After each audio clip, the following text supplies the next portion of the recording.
Hi, thank you all for coming. It's always a pleasure to try to explain one's insular self to people who are actually interested. So thank you very much. I'm Itamar. I'm a linguist here at the university, and my specialty is in semantics. And so I will talk about some matters of semantics. And you've all heard in your lives, maybe even participated in debates where somebody says that something is just semantics. I've had several unpleasant such exchanges with people who should not have taken what I said to be just semantics, but did. And I did not tell them I'm a semanticist, so you shouldn't argue with me.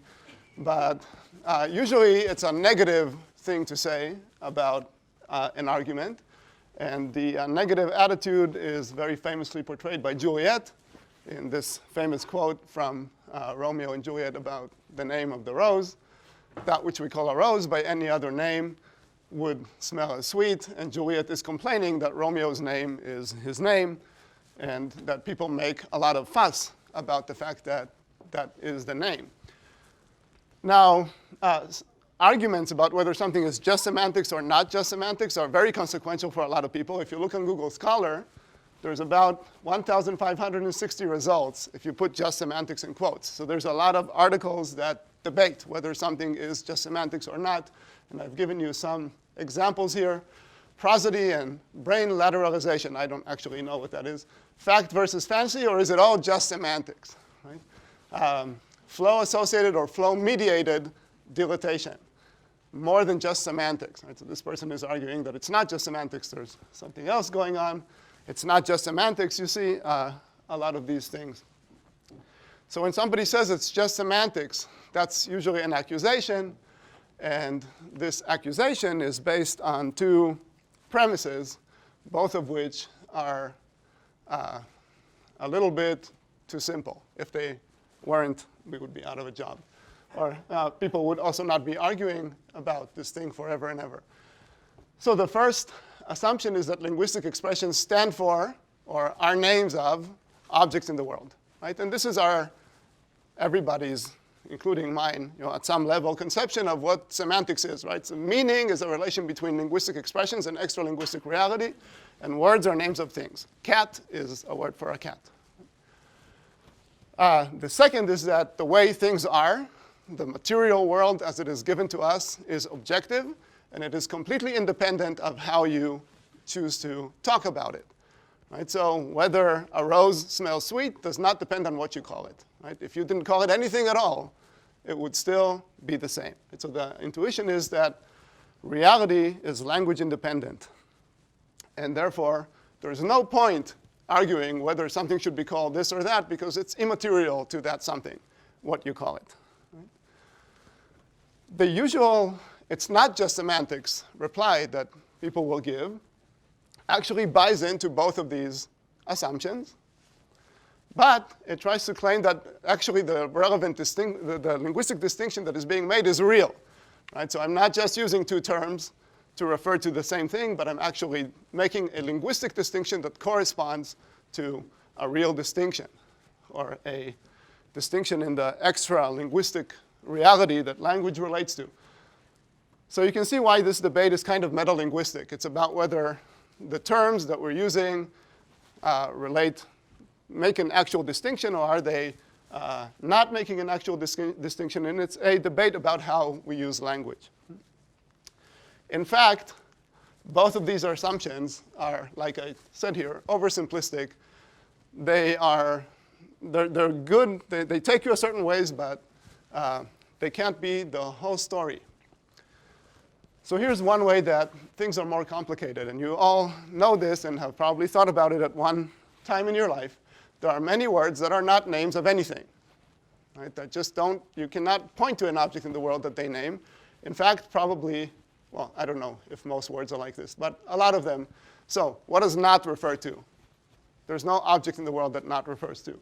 Right? What does every refer to? What does if, because? I and you, they certainly refer to things, but you can't point to the thing that they refer to, because what they refer to depends on who's saying them, right? And when.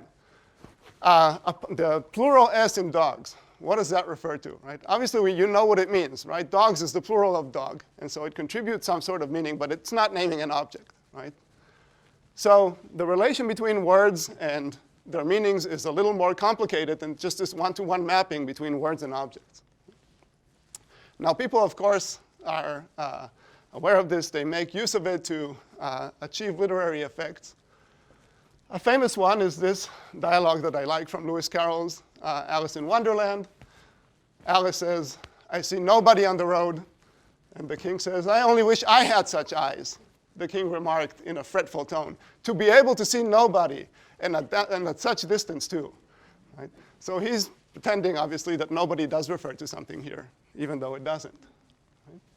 Another famous example is the trick that Odysseus plays on the Cyclops, telling him that his name is Utis, which means no one. And then when the hurt Cyclops, who's been speared through the eye, goes out to cry for help, he says, "Nobody's hurting me."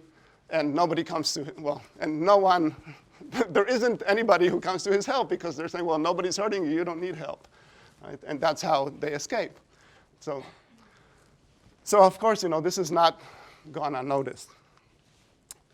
There's another way in which things are more complicated that I chose to illustrate with a little currently relevant cartoon that was circulating on the internet. And the complication here, and this is a very serious one, is that actually, if you're thinking about rocks and other material objects, maybe they are language independent, but there are a lot of other portions of reality that are certainly not language independent, and their properties can depend in very, very crucial and sociopolitically significant ways on how we use language. Right, so this example is obviously addressing the current crisis of refugees. It's alluding to the fact that people have been drowning in the Mediterranean on their way to seek asylum in Europe. And it's addressing this perceived double standard where the people people want to show compassion on the one hand with the people who drown on the way, and they call them refugees, but they don't want to accept them in, so then they call them economic migrant. Right? Now, of course, whether someone is a refugee or an economic migrant is not just semantics. Most importantly, these two categories have very significantly different legal consequences for the people that they categorize. Right? And people are aware of that.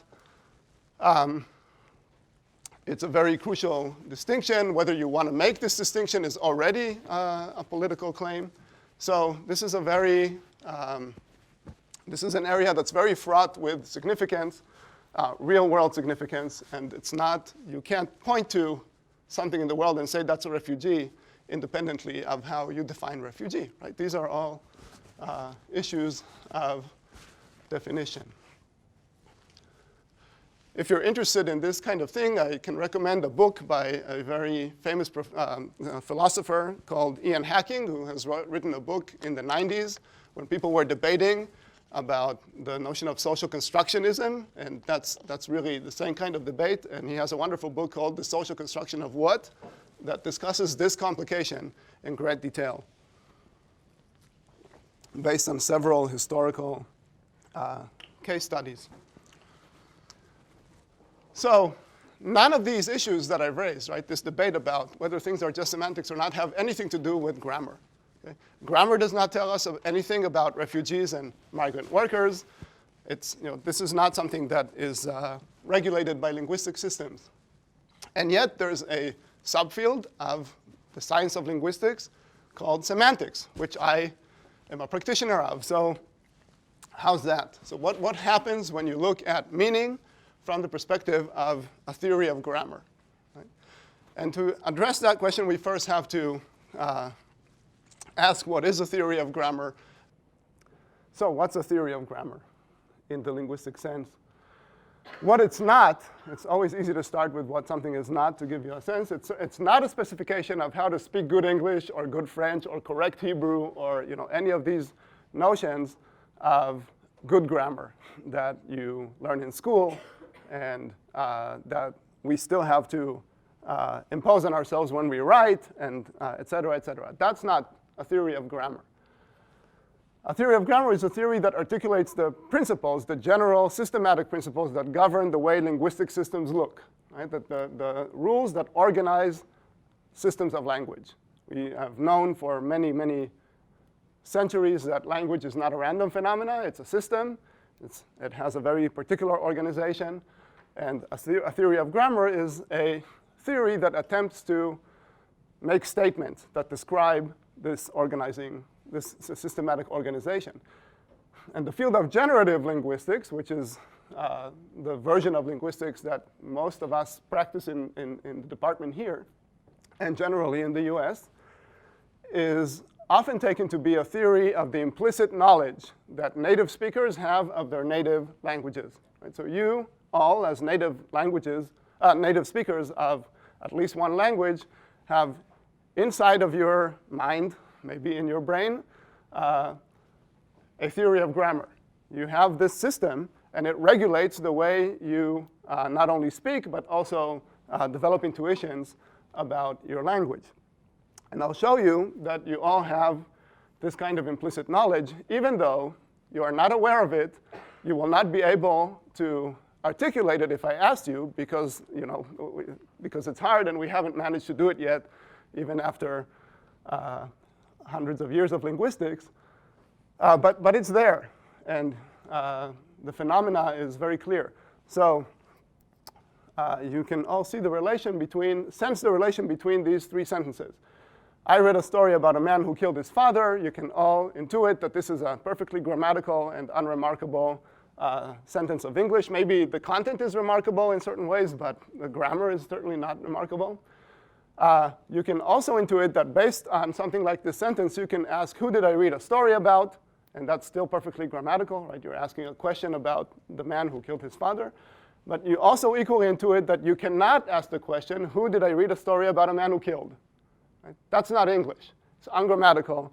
You will never say it. If somebody said it, you would correct them, right? You just have an intuition that this is not part of your language. This structure is not generated by your grammar. And this kind of intuition is what the theory of grammar is out to model. So the linguistic project, at least since Humboldt's days, that we kind of all try to participate in some way, is to determine what is and what isn't a possible natural linguistic system. And so we're interested in natural languages, languages spoken by humans that arise naturally rather than programming language that are engineered. And we want to know what is and what isn't possible. So universal grammar, you might have heard this term thrown around, and it's a contentious kind of expression. People have opinions about it. And generally, what universal grammar is about is systematic cross-linguistic variation, systematic variation between linguistic systems. So we know that not everything is possible in human languages. They don't vary randomly. There are certain things that never happen and certain things that happen all the time. And so universal grammar is not a grammar that is common to all languages, right? We're not looking for a statement, a set of rules that if you look deep enough, you will find them in all languages. That's not it. What we are after, what is universal, is the principles that determine the systematicity of the variation. Right? So it's a system that regulates what the parameters within which languages can vary are. Right? So we're trying to find the limits on cross-linguistic variation. So here's an example that I like from a phenomenon called relativization. It's an example of how we can use a theory of grammar to make statements about what are the limits of what's possible in a human language. So you all know relative clauses. The woman who saw me is a subject relative. It's a subject relative because the woman intuitively corresponds to the person who saw me, right? This is an object relative, the woman who I saw, because here the woman corresponds to the person that I saw, the object of this imaginary sentence here. I saw a woman, or I saw her. And this is an indirect object relative because the woman here corresponds to the indirect object, right? The thing that you're giving a book to. Right? So if you just look at English, you would think that basically you take any sentence, you take any of the arguments of the verb, and you can form a relative clause out of it. Because you see here that you can do it with the subject, the object, and the indirect object, and they're all possible. But if you look at more languages to see what the limits of variation are, you see that there's actually restrictions on what you can do. And in a lot of languages, you can't do all of these things. So for example, in Malagasy, you cannot say the woman who I saw. That's ungrammatical in this language. You cannot relativize an object. Okay? So why would that be? Is it random? Can we account for it? Is there a rule that we can state that says what you can and can't do? Oh, well, yes, there is. Otherwise, I wouldn't be telling you about this. And it's called Keenan and Comrie's accessibility hierarchy. It's named after Edward Keenan and Bernard Comrie, who are two linguists who formulated it in the 70s. And it says there's a hierarchy of grammatical roles. The subject is highest, then the direct object, and the indirect object, and then something that's called a benefactive, and then other kinds of obliques, right, which are other arguments. And there's what's called an implicational universal. So this is a metagrammatical rule. It's a rule about what a possible grammar is. Right? And it says if a language or a grammar can relativize some x here on this line, right, in this scale, then it can relativize everything higher than x on the scale. Right? So if you can relativize the indirect object, you can also relativize the subject. You will never find a language in which you can relativize indirect objects but not subjects. That doesn't exist. Even though you will find a language, like Malagasy, where you can relativize the subject but not the direct object. Right? So here we have a clear implicational universal, which I like to convey as a magnet. Right? Relativization, the languages come with a magnet. And the magnet sits at the beginning of the sentence, and it pulls out arguments. Right? When you want to form a relative clause, you pull the arguments out, you do some stuff. How do languages vary? Well, they vary in the strength of this magnet. Right? So some magnets only reach up to here. Other magnets reach all the way up to here. Maybe others reach all the way up to here. What you don't see is a language where it goes here, then there's a gap, and then it starts again, because that's not how magnets work. Right? It's contiguous. So that's an example of the kind of constraints that linguists look for on grammar. Of course, this so far has nothing to do with meaning. So this is a talk about semantics. Is semantics part of grammar? Right? Can we find similar kinds of implicit knowledge that we all have about meaning? And the answer is that we absolutely have implicit knowledge about meaning, a lot of it. And it certainly is a part of grammar. So I'm going to demonstrate this with the difference between before and after, which you might think of as just kind of very similar things, right? Just kind of like before and ahead of and behind, right? They're kind of symmetric relations, but really they're not. So you all intuit that if I say I left after she got angry at me, that entails that she got angry at me, right? That follows, even if you don't know exactly what getting angry means, right? It doesn't matter what it means, right? You just know that these two sentences, one follows from the other. But if you say I left before she got angry at me, that doesn't entail that she got angry at me. In fact, it entails that I left because I knew she was going to get angry at me, and I wanted to prevent it, so I left. And so she probably didn't get angry at me. Right? So these are not equivalent.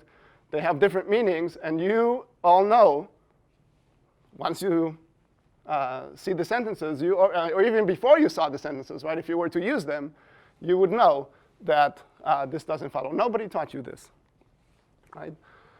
Correspondingly, you get the data in 6 and 7 that follow from the fact that after entails this complement and before doesn't. If I say the bomb was neutralized before it exploded, that's a perfectly natural thing to say. They neutralized it, and it didn't explode, right? That's because before doesn't entail its complement. But if I say the bomb was neutralized after it exploded, that's a contradiction. If the bomb exploded, obviously it was not neutralized. So these are two examples of the same kind of implicit knowledge that you have. Probably the meaning that you have for before and after is the thing that dictates to you, that allows you to recognize these contrasts. And notice that, right, this is not something that you learned. This is just something that you know.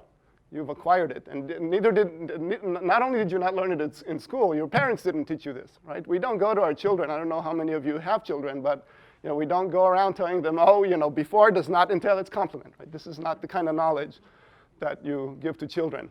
They learn it because they learn it, because of language acquisition. So that's implicit knowledge, but what about these kinds of constraints on what a possible human language is, like the one you saw with relativization? This is a really neat this is the kind of thing that got me interested in linguistics, the relativization stuff. This, when I was an undergrad, this blew my mind. So what about language? Can we predict any patterns of cross-linguistic variation or systematic patterns like this that have to do with meaning rather than with syntax, what you can move around? So I am going to, in most of what remains of this talk, I'll take you through two examples. Okay? And the first is something that is known as the causative alternation. So consider the sentence, I broke the mirror, and the sentence, the mirror broke. Right? They're both perfectly grammatical. This broke is an intransitive version of this broke. The object of the first sentence becomes the subject of the second sentence. And so you might think that this is a syntactic rule that just moves things around, deletes the subject, moves the object into subject. Maybe it should apply to all transitive verbs, right? But if you look at the verb touch, you can say I touched the mirror, but you cannot say the mirror touched. Right? That's an ungrammatical sentence. So all of a sudden, this verb doesn't allow the alternation. So now you're probably thinking, well, it's just the verb touch. OK, it's an accident of the verb touch. All sorts of verbs do all sorts of funny things in language. We haven't seen anything systematic. So maybe it's an accident. But now you start looking at more verbs. So I heated the soup heated. Right? If I heated the soup, then the soup heated. And these are perfectly grammatical. I sipped the soup. Right? All of a sudden, you can't say the soup sipped. Right? That's not something you say in English. Same kind of pattern as you saw with break and touch. Now, if this is recurring with 4 kinds of verbs, you start thinking, OK, this is not some idiosyncratic property of the verbs, but there's something systematic going on here. Let's take another 2 verbs. I cracked the egg cracked, obviously. Right? I kissed the frog. You cannot say the frog kissed. Right? Again, it's the same pattern. All of these are transitive verbs. Right? Their syntax is completely the same, as far as we can see, at least. Right? So on the one hand, there seems to be a clear generalization here. On the other hand, it doesn't seem to be syntax. So maybe it's meaning. And then before you go there, you might say, well, maybe this is just a funky thing about English. Right? English has weird spelling. Maybe it also has weird classes of verbs. So you might go and check in other languages. Right? So here are 2 Hebrew examples that translate he broke the mirror and the mirror broke.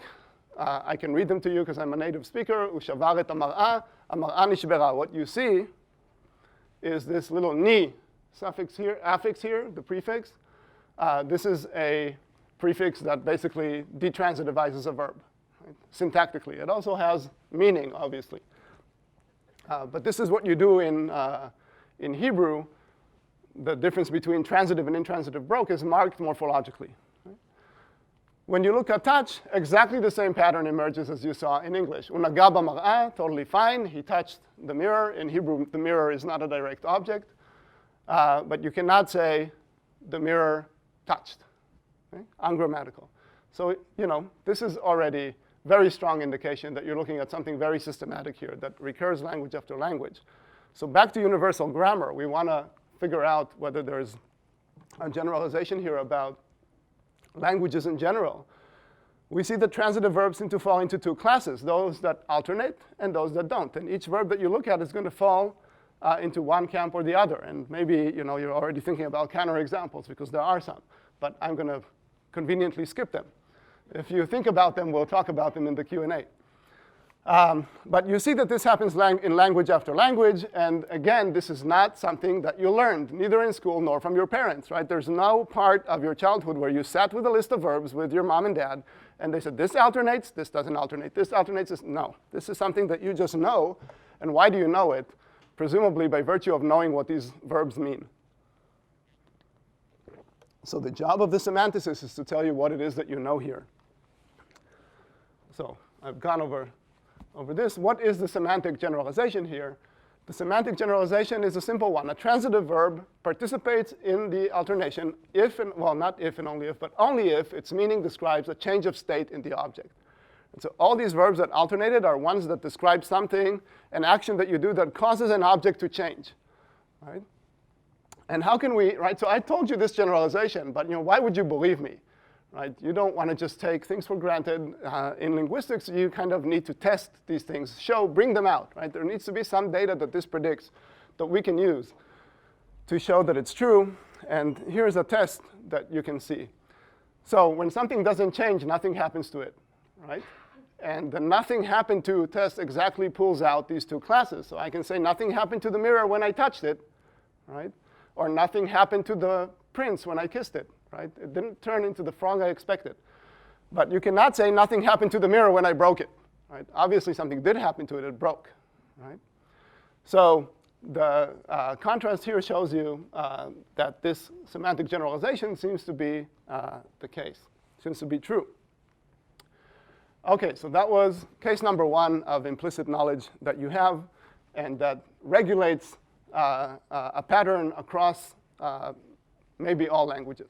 Right? You always get these two classes, and they're always divided by this semantic criterion. I'm going to go through another similar example that comes from my own research. I did not discover these two classes of verbs. This is an old observation made by others.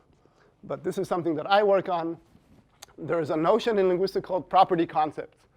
And basically, you should think about those as notions that are expressed by adjectives in languages that have adjectives. Right? So these are adjectival meanings.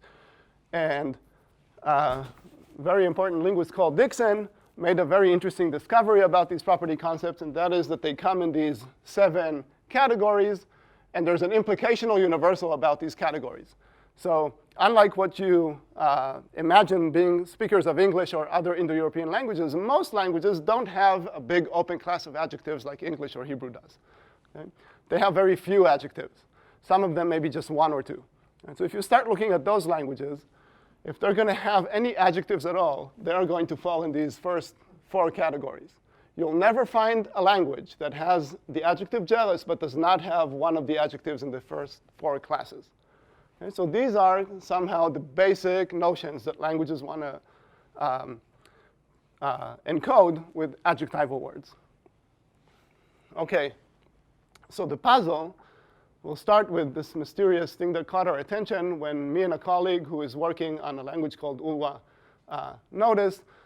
So Ulwa is a Misu-Malpan language. You've probably never heard of this small language family. It's a family of endangered languages spoken in Nicaragua and on the Atlantic coast, and Ulwa is spoken, you can't see, oh yeah, here you see, in this triangle, this village of Karawala, which has about 400 adults that speak the language. Okay. So property concept words, like adjectives, they can be used to express what we call property concept predication. Things like Bill is tall, Bill is young, Bill is good, right? Where you attribute a property to an individual. Now in Ulwa, when you look at sentences that express these things, there's something funny that happens. All of a sudden, you get this affix, ka, which occurs in all the verbs that translate into English as adjectives. So here's an example. Yang askina minisirka. My shirt is dirty.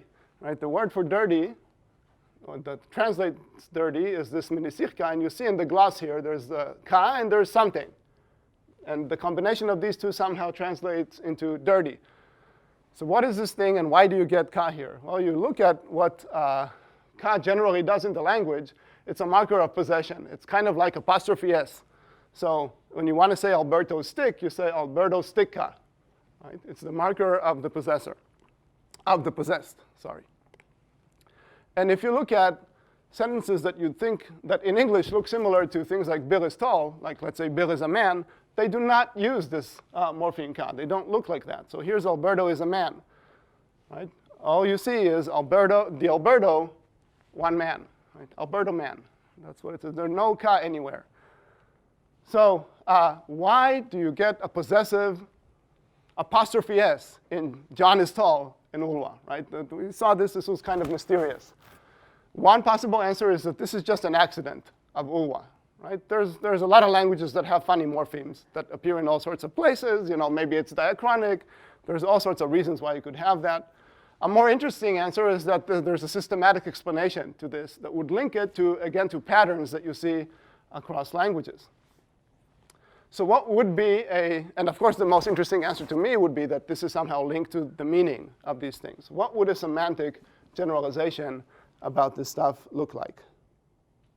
So the hypothesis here is that there's two kinds of meanings that a word correlating to the notion, to adjectival notions, to property concepts can have.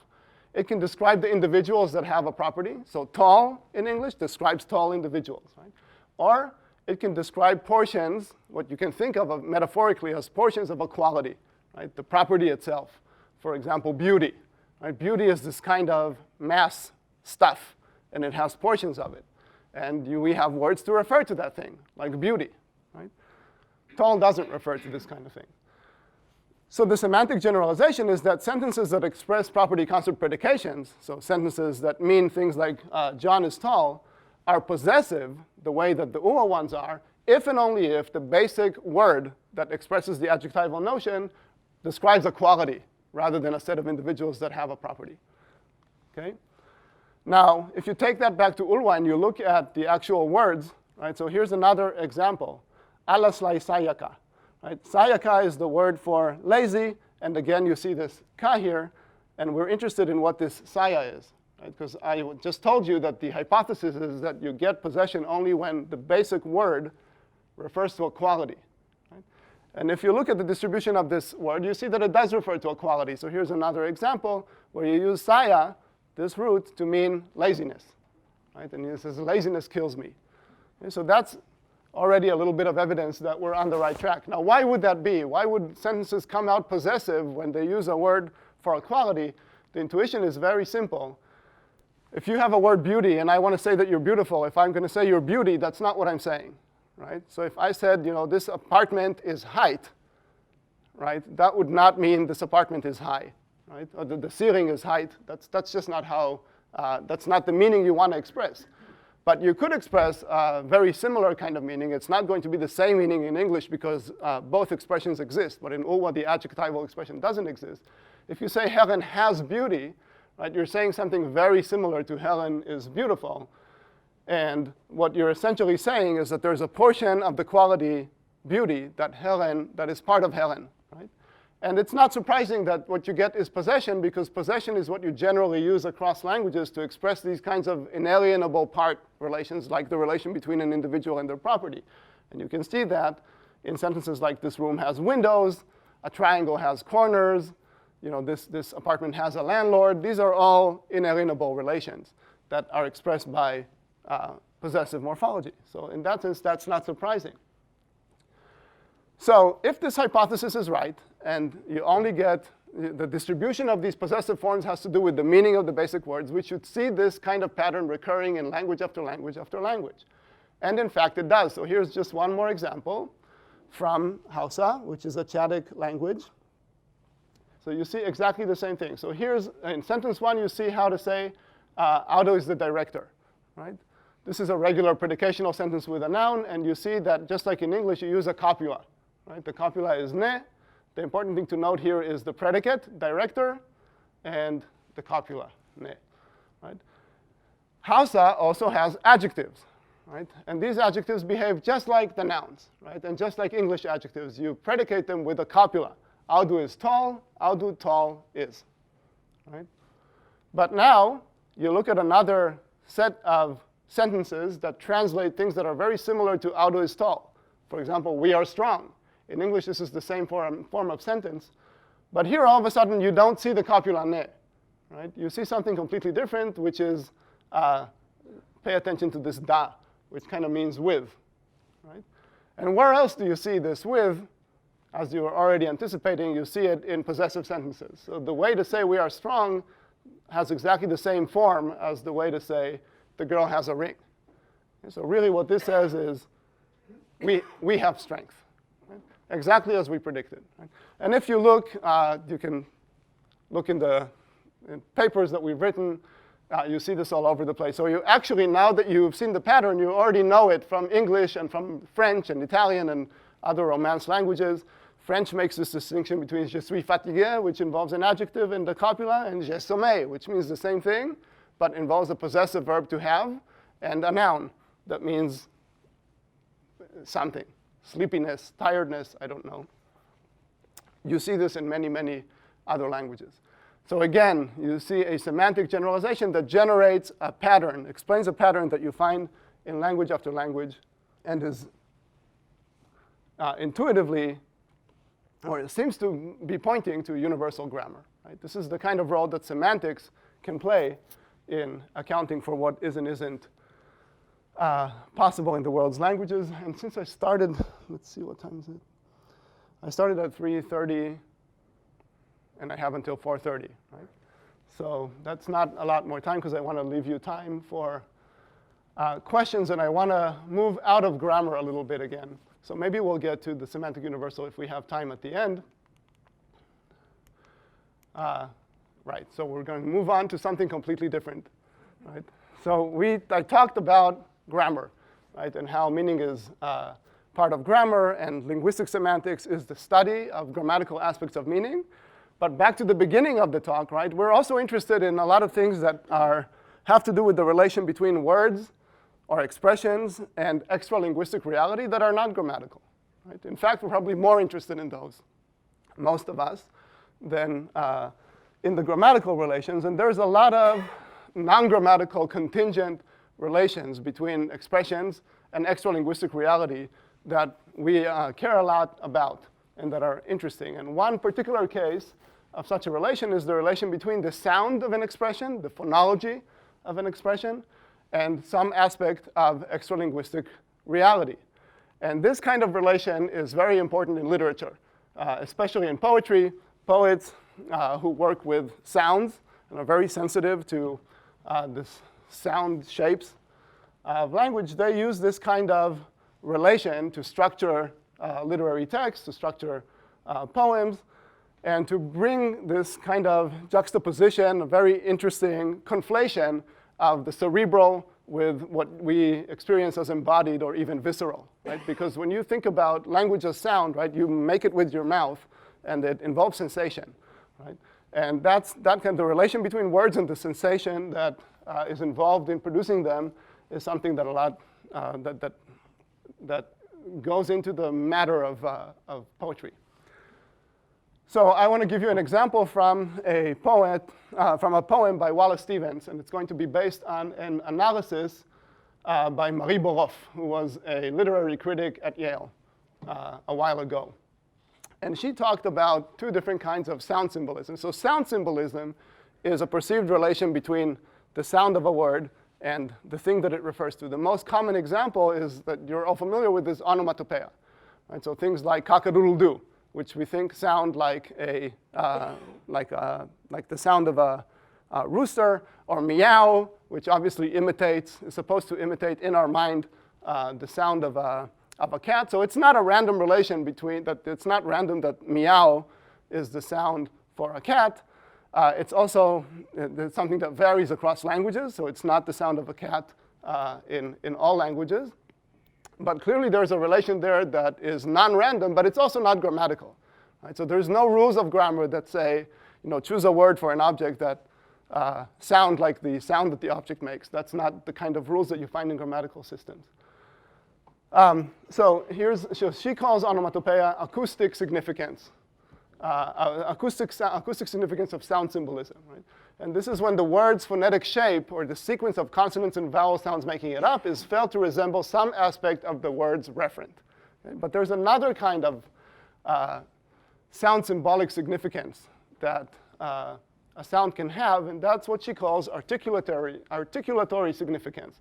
It's a very interesting notion, and this connects to what I call the visceral, right? This is a felt connection between the word's meaning and the sequence of physical actions involved in pronouncing it, right? So this is somehow a relation between the perceived relation, again, not a grammatical one, a relation between the way you pronounce the sounds of the language and the way you pronounce them.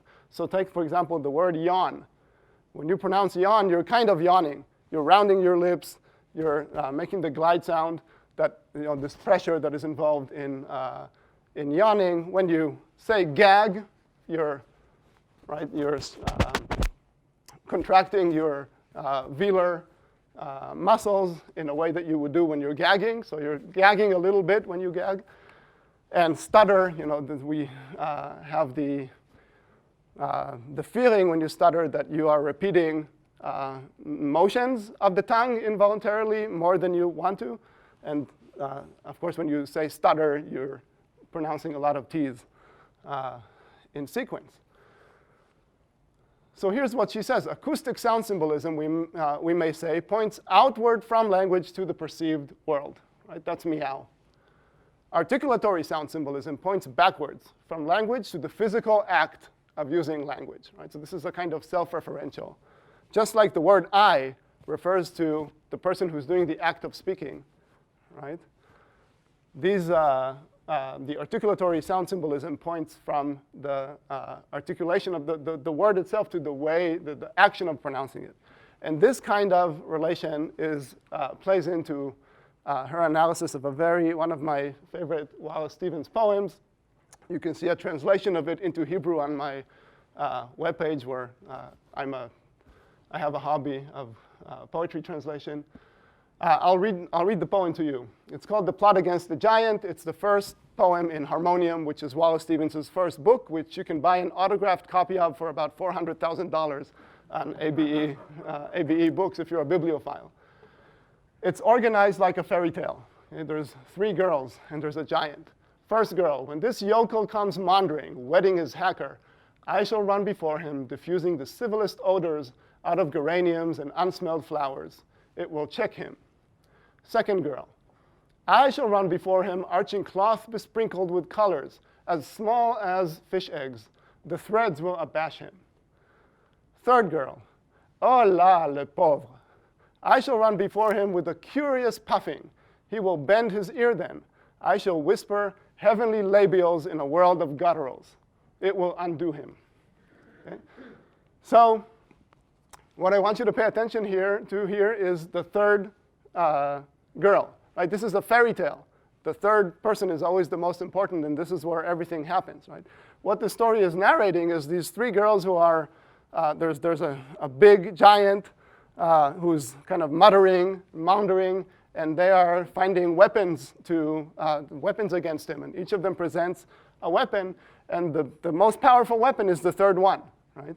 And it's language. Right? So going back to articulatory sound symbolism.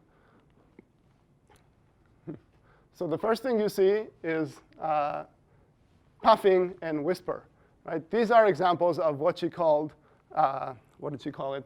I keep forgetting these terms, but this is the articulatory significance, right? When you say puff, you're puffing. There's no way not to puff when you say puff, right? That's how you articulate the word. When you say whisper, you're whispering, right? You're doing something that you also do when you whisper. Of course, you can shout whisper, right? But the articulation is very similar to or involves the elements that happen when you're whispering. In particular, it's voiceless, right? The w sound is a voiceless sound that involves constriction of your vocal cords without letting them rotate. And well, you can read the full phonetic description if you want in her article, which you can also reach from my webpage.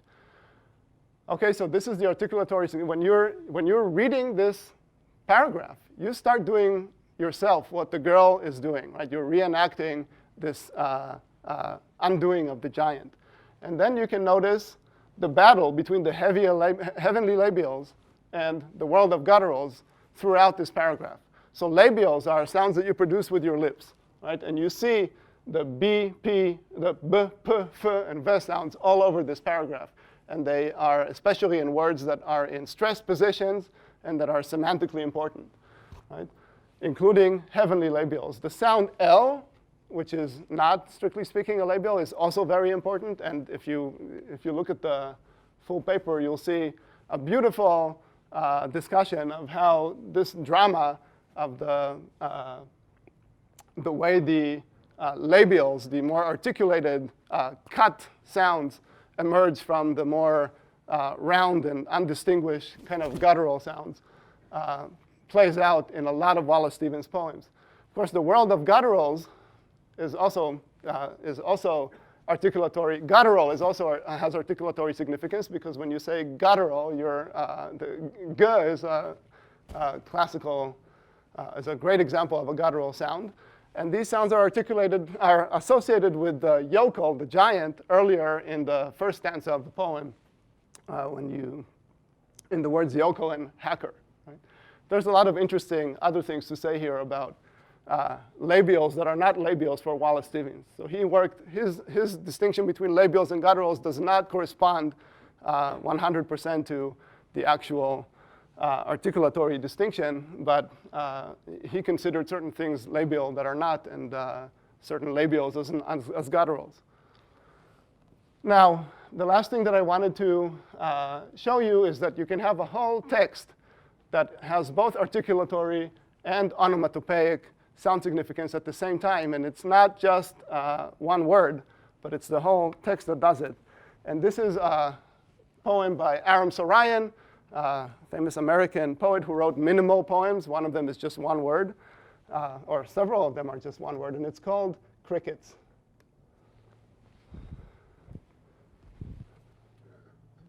Let's see.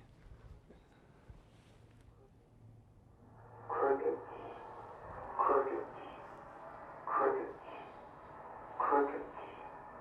crickets, crickets, crickets. Crickets, crickets, crickets, crickets,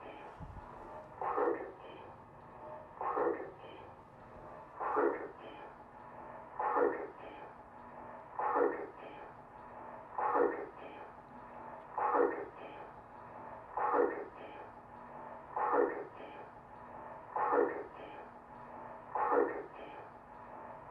crickets, crickets, crickets, crickets, crickets, crickets,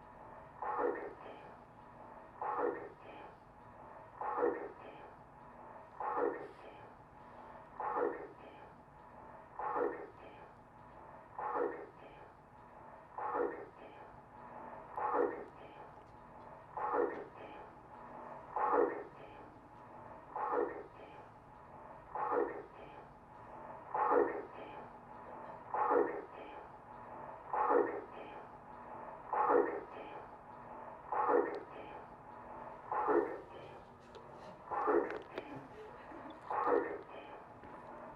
crickets,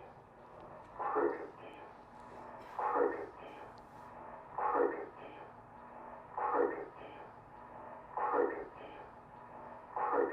It does end.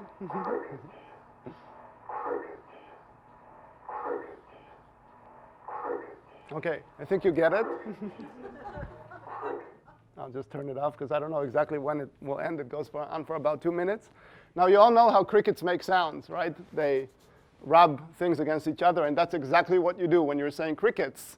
And the crucial part is the last. This is why you use the plural. The TS, the ts sound, involves exactly the same motion between your tongue and your upper palate. So that's your articulatory significance. And of course, crickets also kind of sounds like a cricket because you get this repetition of the k-k-k, right?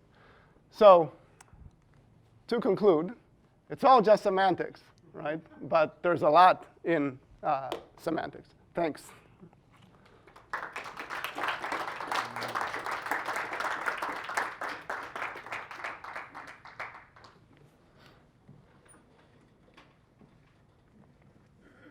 Yes. Question. When you were talking about the universal, I forgot exactly, the things that go cross Languages. language, do you have a sense of how it is that languages that may have developed quite independently of one another would share these same characteristics given the set of experiences that people had and so forth that led to their language development that might be quite different. Right. So that is why it's a great question, and as a grammarian, I can't really tell you why grammar is the way it is. I can tell you how grammar is. I can't really tell you why. But in these cases, for example, the causative alternation, which gets expressed in slightly different ways, and actually, if you look across languages, the generalization is a little more complicated. So different languages make the cut differently between what they consider to be change of state and what they don't consider change of state. Right? But why are languages sensitive to change of state versus non-change of state? That presumably is related to the fact that some of our shared experiences, no matter where we acquire our language, are the same. Right? So grammar is sensitive to kind of structural aspects of meaning.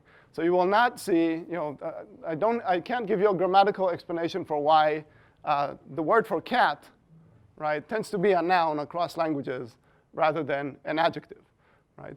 It's true, right? Languages don't have an adjective cat. They usually have a noun cat if they have. And that's presumably also linked to our psychology in some sense, right? Because nouns are generally, there is something to the idea that nouns refer to things, right? Things that we perceive in the world to be units, we refer to them as nouns, right? But the fact that a cat has 4 legs or something like that, that doesn't play into, that's not a structural aspect of the world that grammar pays attention to. The fact that some verbs describe actions that involve a change of state and others don't, that's something that grammar picks up on, because it's a kind of systematic, presumably because it's a systematic thing that we notice, that our cognition is somehow geared to notice in our interaction with the world. Right? So presumably there is ultimately a cognitive link. Unfortunately, that link is not so simple to articulate, because we talk about a lot of things that, a lot of the grammatical rules that regulate meaning have to deal with a lot of things that have nothing to do with perceived reality. First of all, we talk about things that we have not perceived and cannot perceive, and that we don't have interactions with, like abstract notions and logical notions like negation and quantification. You've never seen an every, right? So you don't really have interactions with that. And yet grammar, has kind of logical, it's sensitive to some sort of structural properties that have to do with logic. Why is that? I don't know, and it's not a linguistic question, right? This is already a question that links language to cognition, and of course we're very interested in it, right? But it's not something that you can answer from this kind of, from just this kind of perspective. Yes? So I'm trying to think, in terms of when you're saying that some of this is innate, basically. I mean, how do you separate innate from learned? So that's right. When I said universal grammar, I was kind of anticipating innateness, right? And innateness is one of the big issues debated in contemporary linguistics. Chomsky's famous for the innateness thesis that says that this kind of, I have tried, I don't know if you noticed, but I've tried to avoid that kind of claim. I'm not an innatist. I'm ignorant about innateness. So I have no idea whether your implicit knowledge that I showed you that you have about before and after, whether in order to acquire that knowledge you need a language organ, or whether you learn it in the same way that you learn many, many other things with general learning mechanisms that we know we have, right? And that are active in a lot of our cognitive systems. I don't think that this kind of language data can decide that question. I think it's an empirical question. I think psychologists and neurobiologists need to be involved in solving it. Other linguists think that they are irrelevant, and that obviously I showed you some facts about the mind. The mind is implemented in the brain, so clearly this data shows you something about the brain, right? I'm kind of a little more, I want to be a little more ignorant about this, and so I can't separate. My research questions stop at that point. Right? So I don't go into, is this learned or is this innate? Right? I just want to know, first of all, what is it? Right? What are the semantic principles that regulate what a language can and can't look at? And now we can, at the same time, we can and have to ask, how is this linked to our cognitive makeup? Because it's a crucial question. But you can't answer it, again, it's the same kind of issue. You cannot answer it just, I think, by looking at language. We need to know a lot more about how the brain works, about how learning mechanisms work. It's a very complex set of issues. So fortunately for me, I can identify the generalizations without having to decide whether this universal grammar, right, these principles, whether that's innate or not. Right? It's a little bit like basic physics or math. I mean, you have principles, but they have to be learned in a way. And that's what you're expressing. In a sense, I mean, I don't know that they definitely have to be learned, right? So languages need to be learned, and children learn languages. The question is their learning, does their learning necessitate positing that there's something linguistically unique to language in our minds that enables us to learn it, given especially that a lot of these things you've had no interaction with in your childhood and you still have learned them, right? Or whether we are just excellent excellent machines for figuring out patterns. And we figure out these patterns and generalize from them in the same way that we figure out many other patterns. And linguists are up in arms about this a lot, right? And that's not my area of expertise. I'm not really a cognitive scientist. So I try to not have too strong an opinion about it. Yes. You alluded very briefly, and way too fast for me, to poetry, because in many poems, all of the rules are broken. Right. As you were talking about the mirror and the breaking and the mirror, you were constructing poems. Poetry ran through my head. I think I made it up, but who knows? The mirror broke the buttercups. Okay. Or if you prefer, the buttercups broke the mirror. I don't know. But the mirror can do something that it can't do in poetry. That's right. I didn't say that right. The mirror can do things in poetry that it can't do in reality. Mm-hmm. That's right. So, well, there's two issues, right? One is that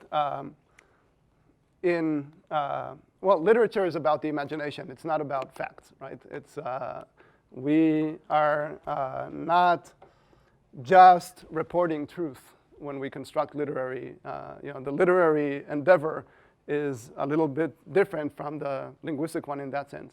Now, obviously, in poetry, you will find a lot of language play, right? A lot of what you call breaking of the rules, and it's precisely because you have rules, in kind of everyday speech, that you feel that something happens when they are. And that's what makes you stop. That's right, and pay attention, right? Exactly.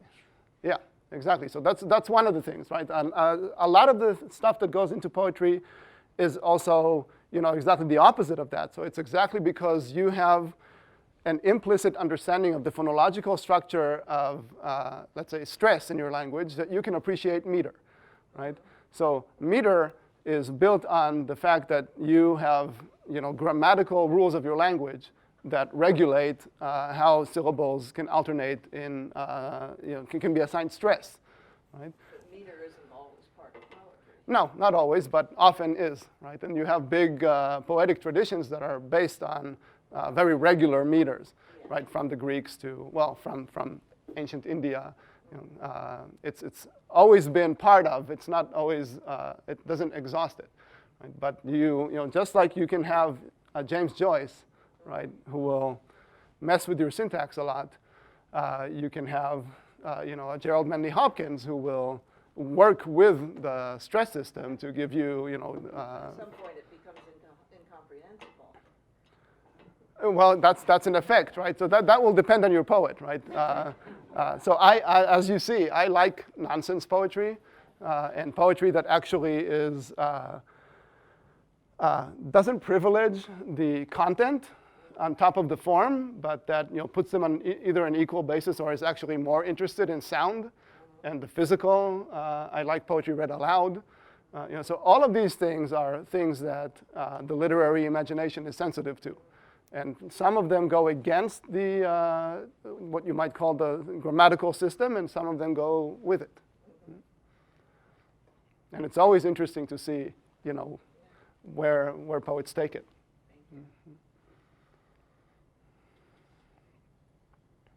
Well, I got another one. All right. What about the patterns that children come up with when they're learning language? And I suspect those patterns are different if the child is raised in a bilingual home versus, our son was briefly bilingual, briefly. So we were speaking French and English to him at home. And he came up with, I think he was 2 or 3 years old, and he said something like, "That don't how it works." Right. Yeah, I have 2 bilingual children at home, and I've been paying a lot of attention. That's a very rich question. I can't really, I can't answer it right now, but language acquisition and the pattern, the kinds of mistakes that, so children don't just make any mistake in acquisition. There are mistakes that they make, and there are mistakes that they never make. And that's a big source of data for us to. I think it's fascinating. It is very fascinating. They do have patterns. Yes, and there's certain things. I think they mesh the patterns. Well, yeah. So certain things are acquired later than others, and certain things are acquired wrong or acquired wrong in particular ways and not in others. And these are all indications of universal grammar. So that's data that psycholinguists and language acquisitionists work with a lot, and we take those data and incorporate them as evidence in arguing whether something is one way or another. Right? So this is a big source of evidence for us. Bilingualism, I'm not an expert on this, but I have some hand-on experience. Yes. So there's a lot of, that certainly changes the patterns, because there's a lot of interference between the languages. All right, I think, thank you.